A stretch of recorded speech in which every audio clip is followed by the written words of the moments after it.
kegiatan pendaftaran tanah sistematis lengkap atau PTSL itu adalah kegiatan pemerintah yang dilakukan dengan anggaran pemerintah untuk melaksanakan kegiatan pendaftaran tanah secara sistematik. Bagaimana pembiayaannya? Nah, ini menjadi permasalahan juga ketika kurang paham mengenai apa yang harus dibayarkan.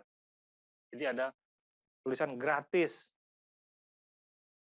Apa yang gratis, apa yang perlu bayar. Nah, ini jika tidak paham juga menjadi bermasalah. Nah, yang gratis di sini adalah biaya pengukuran, kemudian biaya untuk pemeriksaan, dan biaya untuk pendaftaran SK-nya. Termasuk juga untuk transport dan akomodasi tugas ukur. Itu tidak ada biaya. Itu dibayarkan oleh pemerintah. Itulah yang gratis. Jadi tidak ada biaya yang dikeluarkan. Tetapi ada biaya yang menjadi tanggung jawab dari penerima hak atas tanah, yaitu biaya BPHTB, biaya perolehan hak atas tanah dan bangunan, dan itu harus dibayar oleh penerima hak atas tanah. Untuk kepentingan di kantor pertanahan itu sudah dibayarkan semuanya oleh negara. Jadi apa yang harus dibayarkan oleh masyarakat yang dibayarkan adalah BPHTB-nya. Kemudian mengenai ketentuan biaya yang perlu dibayarkan di desa atau kelurahan, itu saya rasa perlu dibahas di dalam materi yang lain ya, bagaimana pembiayaannya, tapi yang jelas untuk pendaftaran PTSL, pendaftaran tanah pada kegiatan PTSL itu adalah gratis.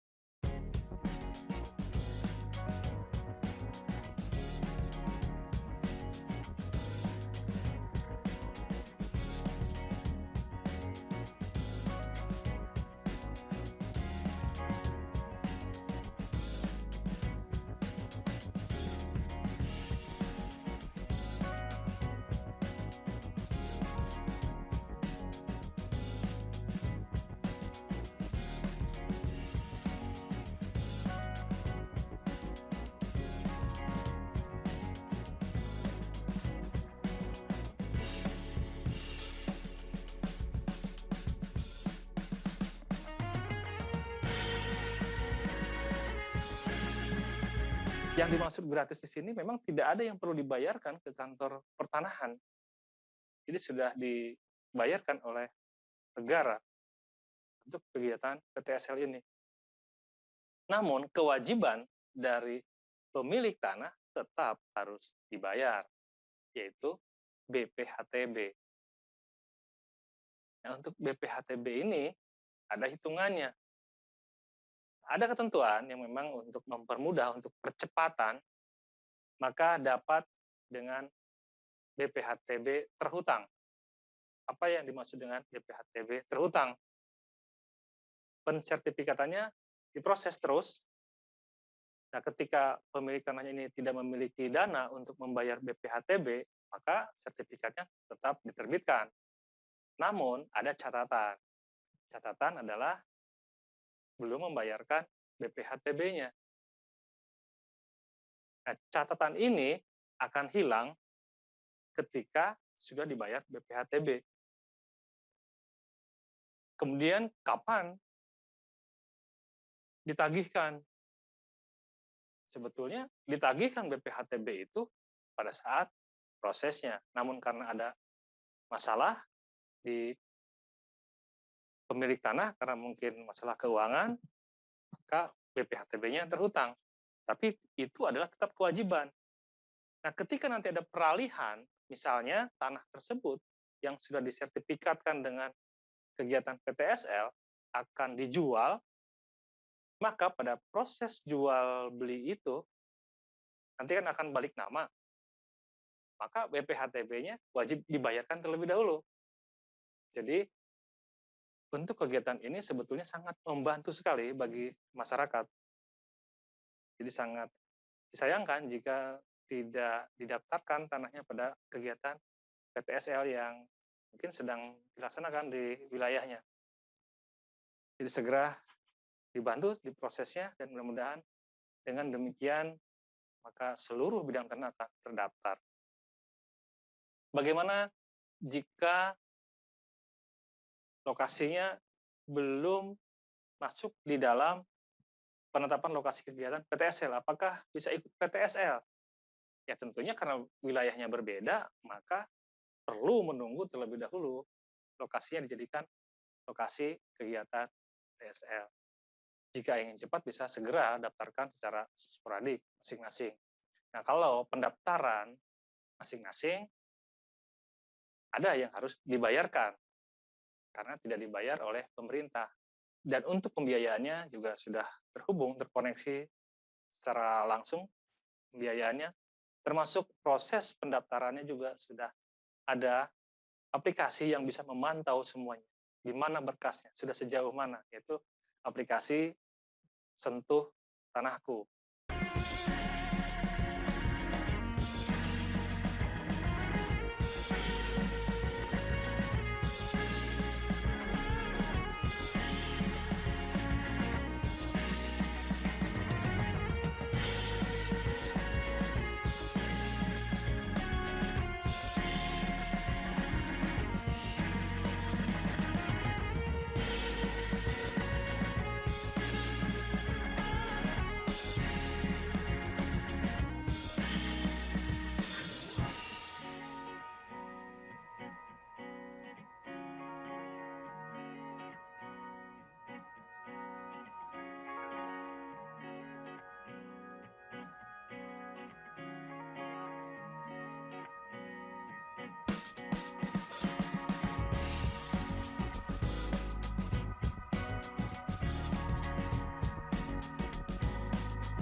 Jadi untuk saat ini sebetulnya semua sudah terbuka dengan jelas, sudah terbuka dengan clear, sebetulnya ada biayanya berapa, waktunya juga sudah jelas, SOP-nya, maka sebetulnya sudah tidak terlalu banyak alasan lagi bagi masyarakat untuk tidak mendaftarkan tanahnya sendiri. Ketika untuk yang sporadis, untuk yang sistematis tentunya disesuaikan dengan kondisi yang ada, karena sistematis ya bisa dikoordinir secara langsung. Dan untuk yang sistematis ini adalah selesai setelah tahun anggaran berakhir, sebetulnya seperti itu. Jadi memang dia terkunci dengan proses yang banyak, satu wilayah, dan pada saat itu dibatasi waktunya. Waktu maksimalnya untuk penyelesaian satu satuan itu adalah 1 tahun anggaran, dan lebih cepat itu akan lebih baik. Untuk yang sporadis, ada ketentuannya. Kapan berkas masuk, kapan selesai, dan itu dapat dipantau semuanya di aplikasi Sentuh Tanahku. Jadi saat ini sebetulnya masyarakat seharusnya sudah bisa lebih berani untuk datang ke kantor pertanahan, mendaftarkan tanahnya. Saya mengurus sertifikat tapi lama. Lamanya di mana? Berkasnya diserahkan ke siapa? Ada buktinya enggak? Nah, ketika ada buktinya dari mana? Karena sekarang ketika di kantor pertanahan sudah ada aplikasi yang bisa memantau itu semua. Ada bukti-bukti ketika setoran atau biaya yang dibayarkan, ada buktinya, prosesnya sudah sejauh mana. dan itu bisa dipantau secara online. Ketika sudah masuk kantor tanahan, itu mau tidak memang harus diproses jika berkasnya lengkap. Tapi jika berkasnya tidak lengkap atau ada masalah, itu lain cerita. Mungkin ada hal-hal tertentu yang memang perlu didiskusikan lagi. Karena berkasnya mungkin ada yang salah, ada yang keliru, sehingga tidak bisa diproses ke tahap selanjutnya. Karena tidak semua berkas yang masuk itu harus disetujui, karena kan ada proses pemeriksaan. Ada pengukuran, ada pemeriksaan, ada pengumuman. Ketika ada sanggahan, ternyata yang menyanggahnya itu punya bukti yang lebih kuat, maka tidak bisa dilanjutkan prosesnya. Jadi ada proses-proses di situ.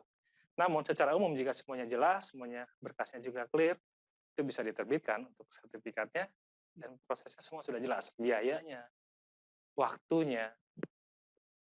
Jadi saat ini saya sangat menyarankan kepada Bapak, Ibu, sahabat-sahabat semuanya jika ingin mengurus sertifikat langsung ke kantor peternak setempat.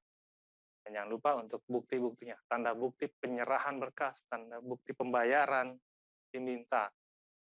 Itu sebagai tanda bahwa berkasnya terima, kemudian uangnya sudah dibayarkan, dan nomor-nomor yang ada di situ, itu bisa digunakan untuk pengecekan. Sudah sejauh mana prosesnya. Kalaupun karena kesibukan minta dibantu oleh biro jasa atau mungkin saudara atau teman yang lain yang memang membantu, pastikan bahwa yang bersangkutan adalah berintegritas, jelas, dapat dipercaya, dan minta juga bukti-buktinya supaya tidak menjadi masalah. Seolah-olah sudah masuk ke kantor tanahan, sudah diproses, padahal belum. Bisa jadi digunakan uangnya. Semoga tidak terjadi dengan kita semuanya. Oke, terima kasih atas perhatiannya. Semoga materi ini bermanfaat. Assalamualaikum warahmatullahi wabarakatuh.